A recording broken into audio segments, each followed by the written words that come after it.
Bienvenidos a Rumbo a Jerusalén, un estudio profundo de la lección de escuela sabática con el profesor Luis Enrique López.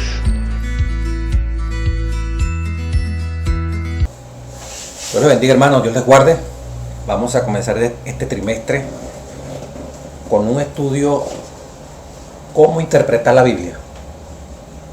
Un tema, imagínense ustedes, crucial, muy especialmente para estos tiempos. Hay que estudiar, pedir al Espíritu Santo para que podamos tener una revelación clara, precisa de la interpretación de la Sagrada Escritura. A la ley, al testimonio. Si no hablan así es porque no se les ha amanecido. Esto es maravilloso el tema, ¿verdad? Y a la vez es tan delicado el tema, porque precisamente las diferentes interpretaciones que se le ha hecho a la Biblia ha causado que haya tantas religiones. Y no solamente en el campo de la Biblia, toda filosofía, todo cúmulo de enseñanzas religiosas, cristianas o no cristianas, siempre hay incisiones, siempre hay divisiones, diferencias de interpretaciones, que no, que esto quiere decir esto, que esto quiere decir esto. Entonces es importantísimo que en este trimestre tengamos mucho cuidado, ¿verdad? Nosotros los que nos toca tener esta responsabilidad de no darle la vuelta a la cosa, no falsificar la verdadera interpretación de la Sagrada Escritura. El mismo folleto que es hecho por hombre, captar el mensaje de Dios en este trimestre, que personalmente el Espíritu nos siembre en el sentido de tener, como el Espíritu Santo es el que nos guía a toda verdad, tener la verdadera, correcta interpretación para estos últimos tiempos. Porque vendrán tiempos peligrosos, la gente dice no sufrirán, como dice Timoteo, la sana doctrina. ¿Cómo dice? Segundo Timoteo 4, 1 en adelante, te encarezco delante de Dios. Segundo Timoteo 4:1, te encarezco delante de Dios y del Señor Jesucristo, que juzgará a los vivos y a los muertos en su manifestación y en su reino. Mira el contexto como le habla Pablo a Timoteo. Que prediques la palabra. Por eso te estoy instando, que prediques la palabra, que inste a tiempo y fuera de tiempo, redarguye, reprende, exhorta con toda paciencia y doctrina. ¿Por qué? ¿Por qué este énfasis tan tremendo? Porque vendrá tiempo cuando no sufrirán la sana doctrina.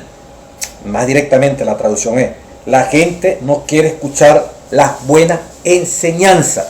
La gente no va a tolerar la sana doctrina. La gente no va a tolerar la Biblia. La gente no va a soportar la Biblia como Biblia. Se está advirtiendo aquí. Es una profecía. Se está advirtiendo aquí. Porque vendrá tiempo cuando la gente no querrá escuchar la Biblia, vamos a decirlo así, sino que teniendo comezón de oír, sí, tienen deseo de oír, se amontonarán maestros conforme a sus propios deseos o concupiscencia. Buscarán gente que le diga lo que ellos quieren oír y no lo que dice la palabra de Dios. Miren ustedes, ya está advertido que aquí van a jugarnos que kirigüí, que aquí no van a meter gato por liebre, aquí van a buscar la forma las personas de malinterpretar esto para llevarlos conforme a su concupiscencia. Y la gente le va a gustar que le hablen conforme a su concupiscencia, a su deseo pecaminoso. No van a querer oír la Biblia. No, aquí dice Jehová. ¿Por qué cambiaron esto? ¿Por qué no se apegan a esto que está escrito? Hermano, no basta tener un nombre. Si yo soy adventista, tú eres evangélico, tú eres católico, es lo que dice la palabra de Dios.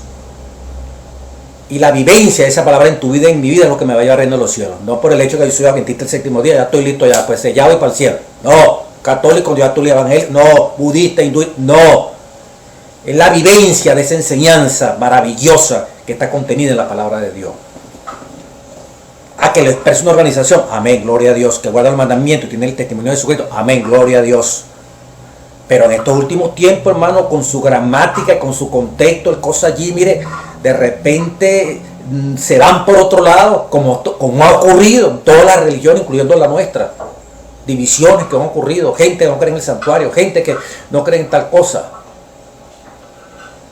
Y que seguramente en el trimestre se va a seguir desarrollando. Entonces hay que estar pila, hay que pedir al Espíritu Santo que nos permita definir estas controversias, que si las mujeres pueden ser ordenadas como pastoras, si no pueden ser ordenadas como pastoras, que si los ancianos son solteros, que si los ancianos no son solteros, que tienen que se casar. O sea, ¿qué dice la Biblia? Es la Biblia la palabra de Dios. Eso es lo que está planteado. Entonces, el trimestre es crucial para que todos estos 3 meses nos permita a Dios tener la verdadera interpretación a través del Espíritu Santo en estos tiempos tan difíciles que nunca lo habíamos vivido estas generaciones con este asunto del coronavirus. Nos mandó a encerrarnos prácticamente al mundo entero. La India, por ejemplo, 1.300 millones en confinamiento, cuando estoy hablando en este momento. Punto ya de comenzar la lección, termina esta lección ya, primera lección del trimestre, segundo trimestre 2020. Bueno, entonces esto es como una introducción para la importancia de por qué tenemos que estudiar, profundizar y este trimestre hacerlo nuestro, porque de esto depende. Escudriñar las Escrituras, como dice San Juan, ¿verdad? Porque en ella os parece que está ¿qué? La vida eterna, San Juan 5:39, si no me equivoco, palabra de Dios. Escudriñad las Escrituras, San Juan 5:39, porque a vosotros parece que en ella tenéis la vida eterna, y ellas son las que dan testimonio de mí. En ella está la vida eterna. Escudriñad la Biblia. Pero si no la sé interpretar, voy a estar más bien en la destrucción final, en el lago de fuego. Entonces es importante que el Espíritu Santo nos guíe en el estudio de todo este trimestre, en lo que es la razón, en lo que es el fundamento, donde están las convicciones, las enseñanzas básicas que deberían estar modelando tu vida y mi vida. La palabra de nuestro Dios. Cómo interpretar la Biblia. Todo un trimestre. Que el Señor nos ilumine en este transitar. Y en esta semana, que va a comenzar para el 4 de abril, la singularidad de la Biblia. En este estudio que se va a realizar de esta primera lección, bueno, tener presente este asunto. Estamos grabando la lección, como decía, una semana antes de que arranque esta singularidad de la palabra de la Biblia. Lección para el 4 de abril del 2020. Dice la lección, va a estar dividida en varias partes. La primera parte, la palabra viva de Dios, el día domingo. ¿Quién escribió la Biblia? Lunes 30 de marzo. El martes 31 de marzo, la Biblia como profecía. El miércoles, la Biblia como historia. El jueves, el poder transformador de la palabra de Dios. Y para meditar, una reflexión de un mártir que murió por ser fiel a la palabra de nuestro Dios. Dice la introducción, es interesante mencionarla. La Biblia está compuesta por 66 libros y escrita durante más de 1500 años en 3 continentes, Asia, África y Europa, por más de 40 autores. La Biblia es única, no hay otro libro sagrado ni religioso como este, y no es de extrañar. Al fin y al cabo es la palabra de nuestro Dios.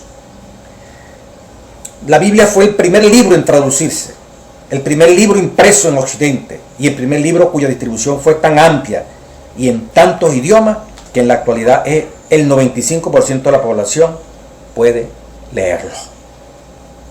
Maravilloso, ¿verdad? La Biblia también es única por su contenido y su mensaje, los cuales se centran en los actos redentores de Dios a través de la historia. Es la palabra viva de Dios, porque los creyentes de hoy cuentan con la promesa de que Él mismo, Espíritu Santo, que inspiró la Sagrada Escritura, los va a guiar a toda verdad a medida que estudian su palabra. Juan 14, 16, 17, 15, 26 y 16, 33. Bueno, con esta introducción, el día domingo nos habla la palabra viva. La palabra más importante, dice aquí el autor, que dicen a menudo que se dicen a menudo, son las últimas palabras que una persona pronuncia. Moisés, por ejemplo, autor de los primeros 5 libros y fundacionales de la Biblia, entona un cántico al pueblo justo antes de su muerte. Deuteronomio 31, 32, 43. Pero vamos a leer Deuteronomio 32, 45 al 47, para ver esta última palabra de Moisés. Deuteronomio 32, palabra de nuestro Dios. Mire cómo dice la revelación.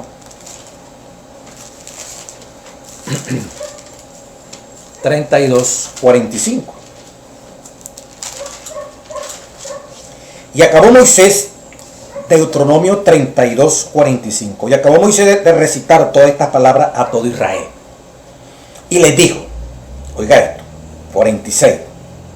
Aplicad vuestro corazón, vuestra mente a todas las palabras que yo os testifico hoy. ¿Para qué? Para que las mandéis a vuestros hijos, a fin de que cuiden de cumplir todas las palabras de esta ley, de toda esa revelación. ¿Por qué? Porque no os es cosa vana, no es algo tonto, sencillo. Es vuestra vida la que está allí en juego. Y como decíamos en Juan 5:39, ahí está la vida eterna. Moisés dice, es vuestra vida. Y por medio de esta ley, por medio de esta palabra, haréis proclamar vuestros días sobre la tierra donde vais, pasando el Jordán para tomar posesión de ella. Diríamos, por medio de esta palabra, nos capacita para entrar al reino de los cielos, entrar a Canaán celestial, porque no es cosa vana, es vuestra vida, esta palabra santa. Con razón, la palabra más importante se dice cuando, según lo que dice el autor, cuando una persona se va a morir. Bueno, si, mire lo que dijo Moisés, dándole relevancia a la palabra santa que tú y yo en este trimestre nos toca estudiar para cómo interpretarla. Esta es la palabra de vida. No solamente de pan vivirá el hombre, sino de toda palabra, todo lo que está escrito aquí. En el desierto Israel no vivió durante los 40 años, no estaba vivo porque sembraba, porque creaba animales. Fue por la palabra de Dios. ¿Cómo es eso? Ah, bueno, Éxodo 16, el maná que caía del cielo, la comida caía del cielo. Porque Dios así lo había dicho. No solamente pan, cuando le respondió Cristo a Satanás, no solamente pan vive el hombre, si yo no me estoy mandando que convierta las piedras en pan. No solamente pan vive el hombre, sino de toda palabra que sale de la boca de Dios. De la palabra que salió de la boca de Dios, vayan al desierto, 40 años, eran 40 días, pero por castigo, 40 años. Y Dios proveyó comida en el desierto. Ese es el Dios que nosotros creemos. ¿Cómo? Yo no sé. Lo cierto es que todos los días, menos el santo sábado, de acuerdo al 4º mandamiento, no caía comida. Y el viernes caía doble porción para que no se recogiera el sábado. 40 años viendo ese milagro. Entonces la palabra de Dios es viva, la palabra de Dios es contundente, tiene un poder, hermano, para transformar, tiene un poder no evolucionista de poco a poco, un poder de que lo que Dios dice, así se hace y así se cumple en la historia y en nuestra propia vida. Bueno, al final de la historia de la tierra, dice el día domingo, Dios tendrá un pueblo que se mantendrá fiel a todas las escrituras, lo que implica guardar los mandamientos de Dios y tener la fe del Señor Jesucristo. Yo diría mejor, Apocalipsis 12, 17. Dios tendrá un pueblo, Satanás tratará de destruirlo y sacarlo fuera, como la escoria. ¿Por qué? Por la obediencia a Dios. Así como va a haber un extremo de gente que va a obedecer a Dios, Apocalipsis 12, 17, que guarda los mandamientos y tiene el testimonio de Jesucristo. Apocalipsis 19, 10, 11, ¿verdad? Y el testimonio de Jesucristo es el espíritu de la profecía. Va a haber un pueblo que va a tener esas características. Porque la fe de Jesús, bueno, todo el mundo tiene la fe de Jesús, pero más específicamente aquí en este versículo. Que va a ser, y ese pueblo en el extremo, un pueblo obediente, va a ser sellado finalmente. en contraposición de un pueblo que va a desobedecer los mandamientos. Y por eso vaya en contra de los que guardan los mandamientos de Dios. Ahí no va a ver que no se va a confundir usted si es cristiano o no es cristiano. Ahí se va a ver clarito el que es de Dios y el que no es de Dios. Cuando es luz y cuando es tiniebla es tiniebla. Esa separación la vamos a ver justo e injusto. Apocalipsis 22:11. Como dice la palabra de Dios. El que es justo siga siendo justo, el que sea malvado siga siendo malvado.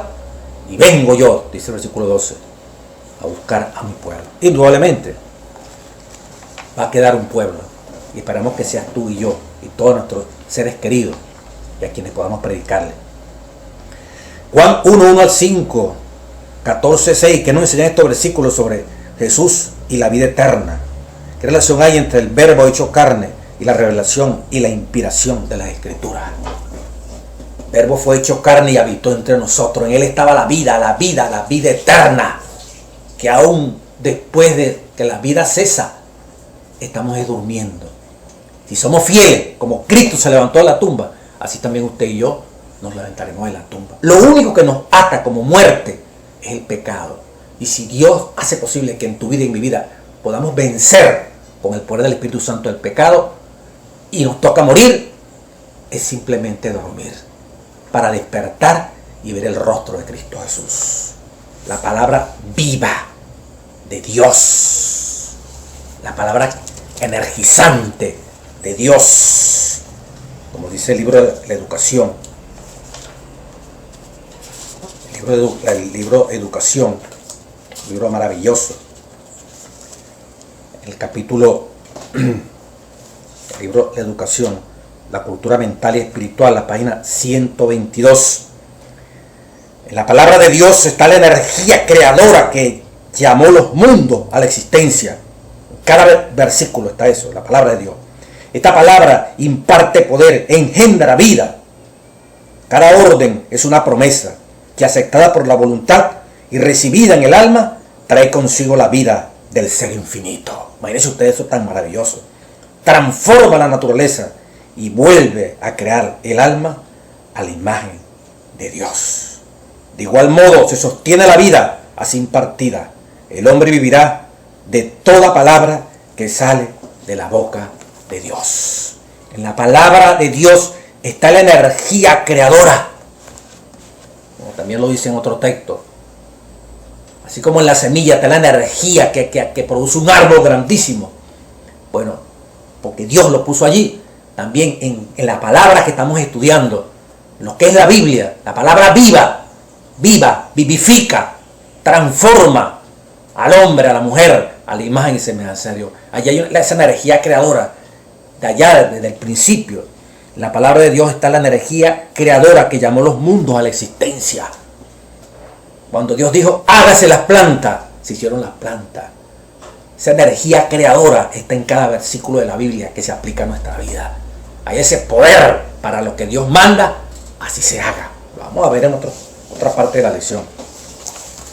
El día lunes 30 de marzo, ¿quién escribió la Biblia y dónde? Dice, la diversidad de autores, así como sus ubicaciones y antecedentes, brindan un testimonio único de Dios para comunicar la historia y su mensaje a personas culturalmente tan diversas como la audiencia a la que está dirigida. ¿Qué nos dicen los siguientes versículos sobre los escritores bíblicos y el contexto? Éxodo 2:10, un Moisés, ¿verdad?, que se creó en medio de la corte, en medio del poder de los faraones. Y mire quién llegó a ser Moisés después.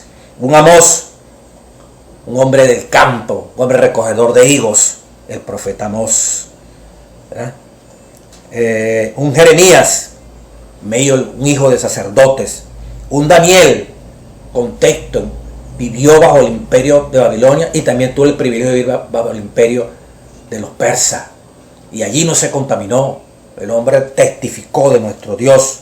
Mateo, un cobrador de impuestos. Pablo venía de ser un fariseo terrible, perseguidor y escritor de la Sagrada Escritura. Un Juan, un Pedro, pescadores, sin letras, rudos, y llegaron a ser santos varones de Dios. Eso, de diferentes tipos de trabajo, diferentes tipos de ocupaciones, Dios escogió quienes iban a escribir esta palabra de Dios por revelación. Otros hicieron una investigación, dice el folleto, personal cuidadosa de los hechos. Utilizaron cuidadosamente los documentos existentes. Lucas 13:3. Josué 10:13. Dios se ha dignado de comunicar su verdad. Una cita del Espíritu Profecía MSS 1:2.29. Dios se ha dignado de comunicar su verdad al mundo por medio de instrumentos humanos, y Él mismo, mediante su Santo Espíritu, hizo idóneo a los hombres y los habilitó para realizar esta obra. Guió la mente de ellos en la elección de lo que debían decir y escribir.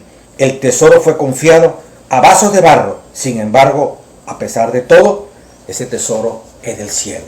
La inspiración de estos escritores, campesinos, hijos de sacerdotes, recaudadores de impuestos, fariseos, gente del Sanedrín, como era Pablo, de diferentes ocupaciones, Dios escogió a esos hombres para utilizarlo y ser portadores de esta verdad. Bendita la palabra de nuestro Dios. Como dice 2 de Timoteo, capítulo 3:16. Toda la escritura es inspirada por Dios y útil para enseñar, para redarguir, para corregir, para instruir en justicia. ¿Con qué objetivo? A fin de que el hombre de Dios sea perfecto, enteramente preparado para toda buena obra. Todo es inspirado por Dios a través de seres humanos que con su mente, con su cantidad de palabra, en su idiosincrasia, transmite esa palabra para que usted y yo la podamos interpretar. No lo usa como robot. Escribe esto, sino respeta el cúmulo de conocimiento, de la experiencia que tienen alrededor, para que él utilice esas palabras que están allí en ese medio ambiente y pueda entonces digerirlas, así como dice la revelación. La palabra de Dios es como comerse algo sabroso y luego darla a quien la necesita. Pero Dios utiliza ese cuerpo, ese vaso de barro para llevar a cabo esa obra. ¿Quién escribió la Biblia? Hombres de diferentes clases, ya lo dijimos, ¿verdad? Pero inspirados por Dios, porque toda palabra de Dios es inspirada. Y si uno le quiere complementarla, como dice Pedro, en 2 de Pedro, ya lo conoce ese texto, ¿verdad? Cuando habla de la palabra profética. Tenemos también la palabra profética 1:18, 2 de Pedro 1:19. Tenemos también la palabra profética más segura, a la cual hace bien estar atento como a una antorcha que alumbra en lugar oscuro, hasta que el día esclarezca y el lucero de la mañana salga en vuestros corazones. Muy parecido, ¿verdad?, a lo que fue el versículo de memoria de la lección, que hablaba del Salmo 119, 105. Lámpara es a mis pies tu palabra y lumbrera a mi camino. Entendiendo primero esta, 2 de Pedro 1:20, que ninguna profecía de las Escrituras es de interpretación privada, porque nunca la profecía fue traída por voluntad humana, sino que los santos hombres de Dios hablaron siendo inspirados por el Espíritu Santo. Profecía y no profecía, todo fue inspirado por el Espíritu Santo. Y utilizó a hombres, ¿verdad?, vasos de barro, como dice aquí, para que llegara esta palabra hermosa, incomparable. El martes, la Biblia como profecías. Como dice aquí, tenemos también la palabra profética, 2 de Pedro 1:19, más segura. ¿Por qué segura? A la cual hace bien estar atento como una antorcha que alumbra en lugar oscuro. Un lugar oscuro, una antorcha se prende, bien la metáfora, y gracias a Dios nos permite ver. Bueno, así tan segura como una luz de una antorcha nos alumbra en un sendero y como una lámpara nos alumbra, así también es la palabra de Dios, segura, certera. Si hay luz, no hay oscuridad. Y la palabra de Dios es luz, que alumbra hasta que el día esclarezca y el lucero de la mañana salga en vuestros corazones. Entendiendo primero esto, que ninguna profecía de la Escritura es de interpretación privada. Toda profecía, ninguna es privada. Porque nunca la profecía, nunca fue traída por voluntad humana, sino que los santos hombres de Dios hablaron siendo inspirados por el Espíritu Santo. La Biblia, dice aquí el martes, es única entre otras obras religiosas famosas porque hasta el 30% de su contenido se compone de profecía y literatura profética. La integración de la profecía y su cumplimiento oportuno es fundamental para la cosmovisión bíblica, porque el Dios que actúa en la historia también conoce el futuro y lo ha revelado a sus profetas. Amós 3:7. La Biblia no solo es la palabra de Dios viva o la palabra histórica, es la palabra profética. Y bueno, de lo más relevante que nos da confianza en esa palabra profética es toda una cantidad de versículos que están en el Antiguo Testamento que predicen a Jesucristo, que predicen la aparición nada menos y nada más del Señor Jesucristo. Génesis 49, 8, 12, Salmo 22, 12 al 18, Isaías 53, que es de los más conocidos, ¿verdad? Como matadero fue llevado Cristo, ¿verdad? Como un cordero, no se quejó, llevó nuestros pecados. En Daniel se predijo hasta el bautizo y la muerte de Jesucristo, Daniel 9, 24, 27. En Miqueas, cuando se habla de donde iba, en Belén, donde nacía Jesucristo. En Malaquías, Cristo viniendo al templo. En Zacarías, cuando Cristo entró cabalgando, aquel domingo que llaman cuando Jesucristo entró como triunfador, ya esa última semana, cuando al final lo matan, entró como proclamándose que él es el rey. En Zacarías 9, 9.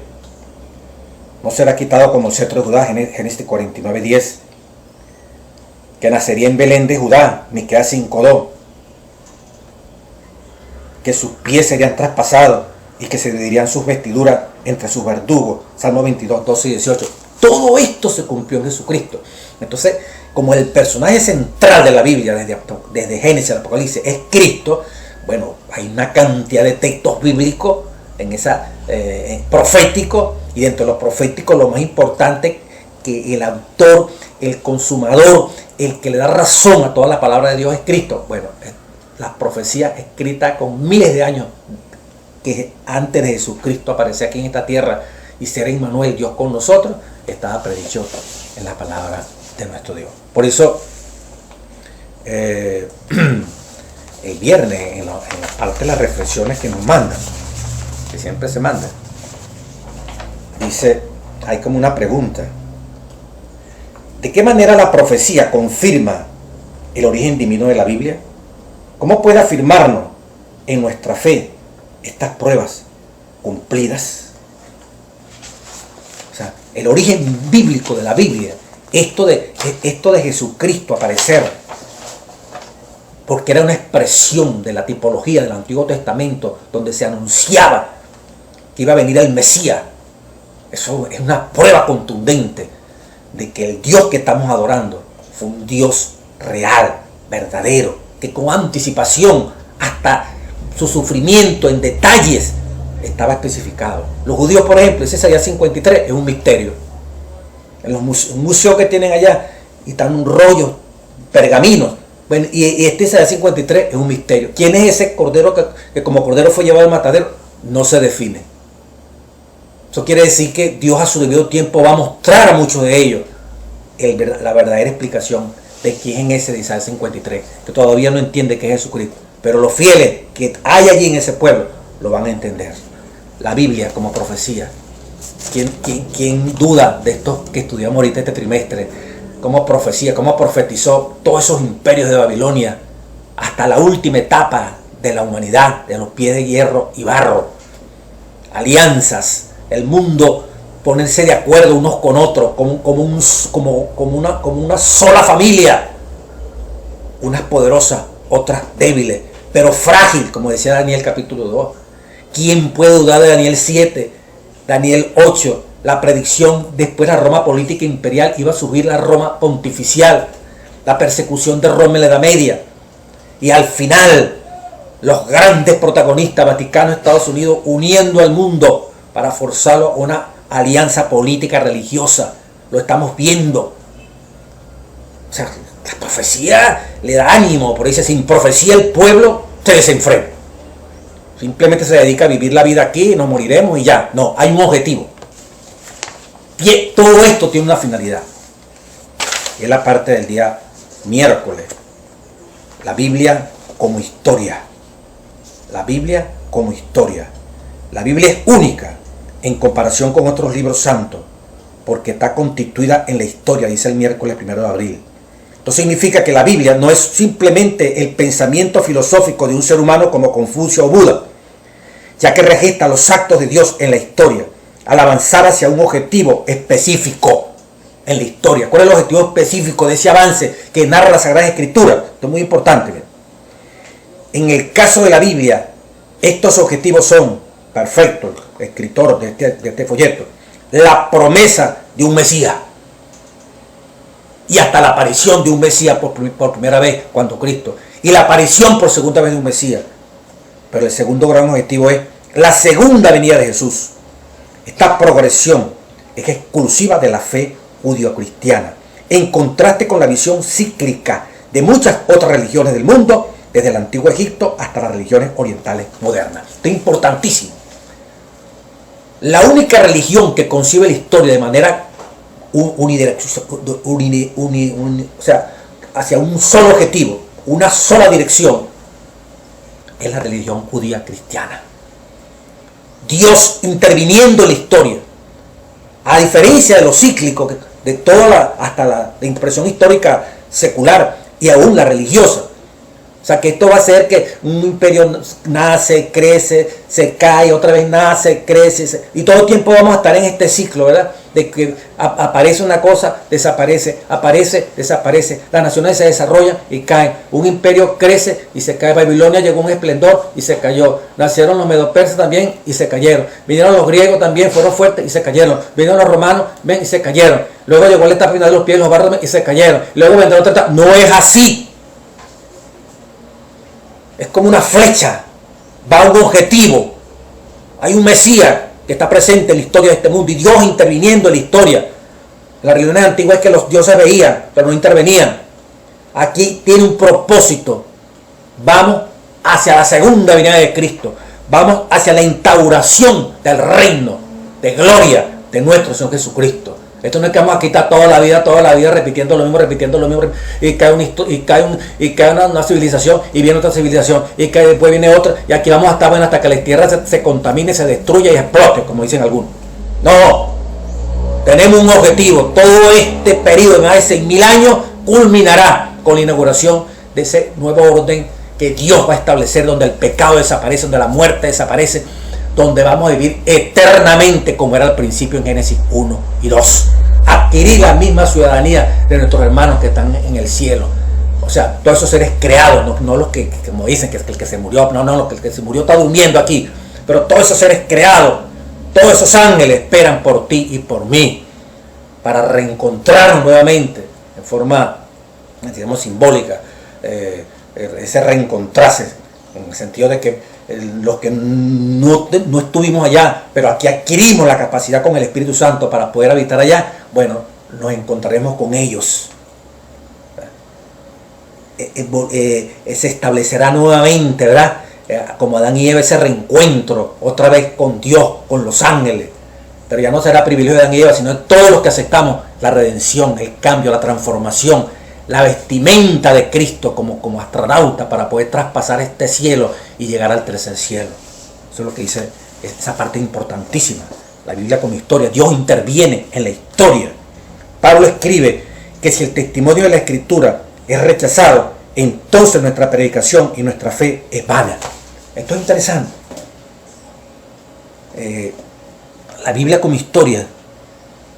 El testimonio de los 4 evangelios de Pablo es que Jesús murió y fue sepultado y resucitó. Esta es otra cosa interesante dentro de esta parte histórica. Pero que Pablo utiliza la resurrección como para decir, mire, esto es tan importante que si no entendemos esto, ¿verdad?, de que después de que nosotros nos toque morir, lo que les toque morir, hay una resurrección. Si esto no tiene sentido, no tiene sentido entonces la palabra de Dios. Porque estamos aquí de pasar.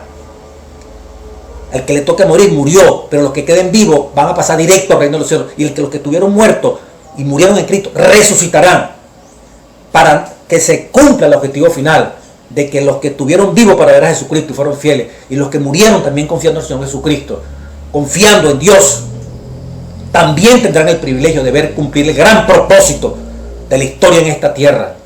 Perfeccionarnos, recuperar la imagen perdida allá en Génesis 3 de Dios y nuevamente incorporar la imagen de Dios en nuestra vida para estar eternamente con Dios en el reino de los cielos. Es interesante, mira, ese énfasis que hace el apóstol Pablo en 1 Corintios 15.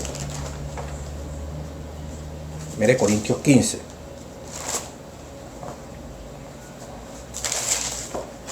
Versículo 13. Porque si no hay resurrección de muertos, tampoco Cristo resucitó. Y si Cristo no resucitó, vana entonces es nuestra predicación. 1 Corintios 15, 14. Vana, ya inútil, no tiene sentido. Vana también es nuestra fe, no tiene sentido. Y somos hallados falsos, porque la resurrección es como la consumación del propósito de Dios en la historia de esta tierra. Que todos los fieles alcancen el nivel de estar con Dios, de vivir con Dios. Ese objetivo final se va a lograr, aún con los que murieron en Cristo Jesús. Y los que quedaron vivos, bueno, van a tener el privilegio de no experimentar muerte y ver el final de esta historia de esta tierra e inaugurar una vida eterna con Cristo Jesús. Y somos hallados falsos testigos de Dios porque hemos testificado de Dios que Él resucitó a Cristo, al cual. Y somos hallados falsos testigos de Dios porque hemos testificado de Dios que Él resucitó a Cristo, al cual no resucitó si en verdad los muertos no resucitan. Porque si los muertos no resucitan, tampoco Cristo resucitó. Oiga esto. Y si Cristo no resucitó, vuestra fe es vana y aún estáis en vuestros pecados. Si Cristo no resucitó, pues nosotros también nos quedaremos muertos aquí. Y esa promesa de la resurrección no tiene ningún sentido. O sea que un evento histórico que confirma, Pablo dice, ahí se resume todo. Si no creemos en esto, hermano, todavía estamos en pecado y nos moriremos y nos quedaremos allí en la tierra y nos convertiremos en materia orgánica para las plantas y después otra vez para que los hombres coman las plantas, etcétera, etcétera. Entonces, importantísimo. Entonces también los que durmieron en Cristo perecieron. No tiene sentido nada de esto. Cristo nos redimió del pecado, porque el pecado es el que causa la muerte. Y si Cristo no resucitó, entonces el pecado nos conduce a una muerte eterna, pues, de la cual Cristo resucitar nos libró si creemos y confiamos en Él. Si en esta vida solamente esperamos en Cristo, dice 1 Corintios 15 y 19, somos lo más dignos de conmiseración, de lástima. Y solamente Cristo por Cristo, y no creemos en resurrección, no tiene sentido, es vivir por vivir. Somos los más dignos de lástima, dice aquí la revelación.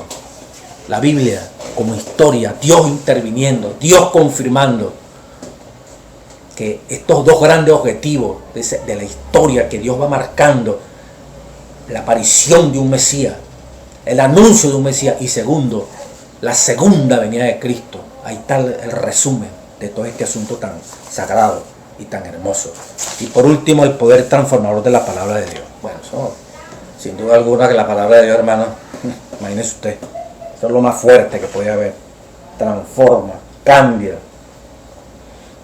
Y en ella, bueno, como lo decía aquí en el libro de educación, en la palabra de Dios está la energía creadora que llama al mundo a la existencia. Esta palabra imparte poder, engendra vida. Cada orden es una promesa aceptada por la voluntad, recibida en el alma, trae consigo la vida del ser infinito.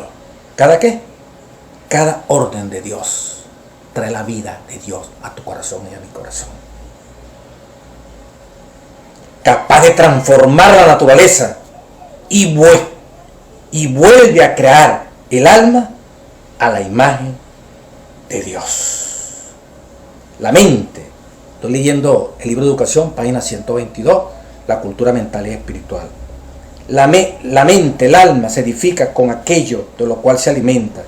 Y a nosotros nos toca determinar la clase de alimento que recibiremos. Está al alcance de todos escoger los temas que han de ocupar los pensamientos y amoldar el carácter. Dios dice de cada ser humano privilegiado con el acceso a la escritura: escríbele la grandeza de mi ley, clama a mí que yo te responderé y te mostraré cosas grandes y encubiertas que tú no conociste. Oseas 8:12, Jeremías 33:3.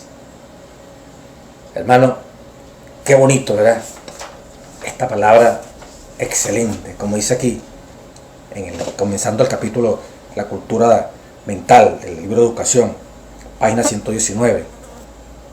La Biblia contiene todos los principios que los hombres necesitan comprender a fin de prepararse para esta vida y para la venidera. Nadie que tenga disposición para apreciar su enseñanza, puede leer un solo pasaje de la Biblia sin obtener en él algún pensamiento útil. Esto es maravilloso. Y quiero transmitirle esto, mire. Isaías 55:11 dice la palabra de Dios: así será mi palabra que sale de mi boca, no volverá a mí vacía, sin haber realizado lo que deseo y lograr el propósito para el cual enviesen esa palabra. En la Biblia Dios habla al hombre: así también la palabra que sale de mis labios, Isaías 55:11, no vuelve a mí vacía, sin producir efecto. ¿Qué palabra recibes tú y yo de Dios y la hago mía? Oh Dios mío, Salmo 51, crea en mí, oh Dios, un corazón nuevo, renueva un corazón limpio. Oh Señor, dame un corazón, como dice Isaías 36, quitaré ese corazón de piedra y pondré un corazón nuevo. Dios dice, yo voy a poner un corazón nuevo. Si Dios lo dice, esa palabra no vuelve vacía, esa palabra cumple su propósito, porque en esa palabra está la energía creadora que creó los mundos. También está en ese versículo que acabo de leer. Lo que Dios desea para ti y para mí, Dios mandó y existió. Esto no es poco a poco, esto no es no, somos creacionistas. Creemos que el poder que creó el mundo, que creó el universo, está allí contenido en esa palabra para transformar, para cambiar tu vida. Y ahí está lo que lo estoy leyendo, pues. Así será mi palabra que sale de mi boca, no volverá a mí vacía, mas hará lo que yo quiero y será prosperada en aquello para que le envíe.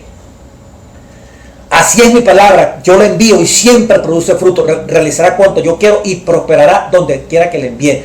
Lo mismo sucede con mi palabra, la envío y siempre produce fruto, logrará todo lo que yo quiero y prosperará en todos los lugares donde yo la envía.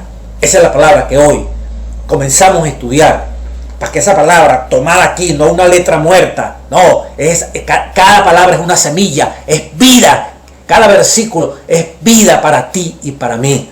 Permita a Dios que en esta primera lección Dios nos dé esa capacidad, el Espíritu Santo nos impresione para que esta palabra santa que hemos repasado y que hemos estudiado nos capacite todos los días para caminar en justicia.